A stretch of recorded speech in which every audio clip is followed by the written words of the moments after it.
Canadians, നിങ്ങളിൽ ആർക്കൊക്കെയാണ് auto part settlement തുക ലഭ്യമാകുക എന്നറിയാമോ? ഓട്ടോ പാർട്ട് സെറ്റിൽമെന്റ് എന്താണെന്നറിയാൻ ഈ വീഡിയോ എല്ലാവരും കാണുക.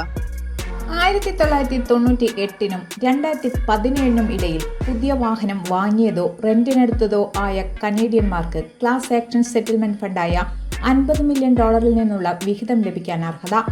ഓട്ടോ പാർട്ട് സെറ്റിൽമെന്റിന്റെ അവസാന റൗണ്ടിൽ രജിസ്റ്റർ ചെയ്ത വാഹനങ്ങൾക്കുള്ള സെറ്റിൽമെന്റ് തുക തിരികെ ലഭിക്കുന്നതിനുള്ള അവസാന തീയതി മെയ് 12 ഈ തീയതി കഴിഞ്ഞാൽ പിന്നെ വാഹന ഉടമകൾക്ക് ക്ലെയിം തുക തിരികെ ലഭിക്കില്ല.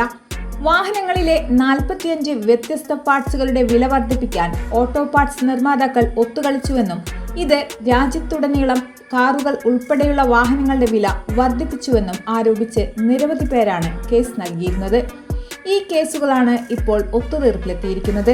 ഇതുപ്രകാരം 1 ദശലക്ഷത്തിലധികം കനേഡിയൻ വാഹന ഉടമകൾക്ക് ഏകദേശം $50 മില്യൺ തിരികെ നൽകുന്നത്. വാഹനങ്ങളിലെ എയർ കണ്ടീഷനിംഗ് സിസ്റ്റങ്ങൾ, ഡോർ ലാച്ചുകൾ, ബ്രേക്കിംഗ് സിസ്റ്റങ്ങൾ, ഷോക്ക് അബ്സോർബുകൾ തുടങ്ങി വിവിധ പാർട്സുകൾക്കാണ് വിവിധ കമ്പനികൾ കുത്തനെ വില ഉയർത്തിയത്. ഇതിനെതിരെ വാഹന ഉടമകൾ കേസ് കൊടുക്കുകയായിരുന്നു.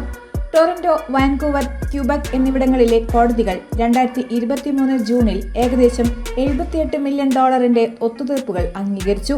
ഇതുപ്രകാരം വാഹന ഉടമകൾക്ക് നേരത്തെ ഫണ്ടുകൾ വിതരണം ചെയ്തിരുന്നു. ഇനി മെയ് 12 ഏകദേശം $50 മില്യൺ തുക വാഹന ഉപഭോക്താക്കൾക്ക് കൈമാറുക.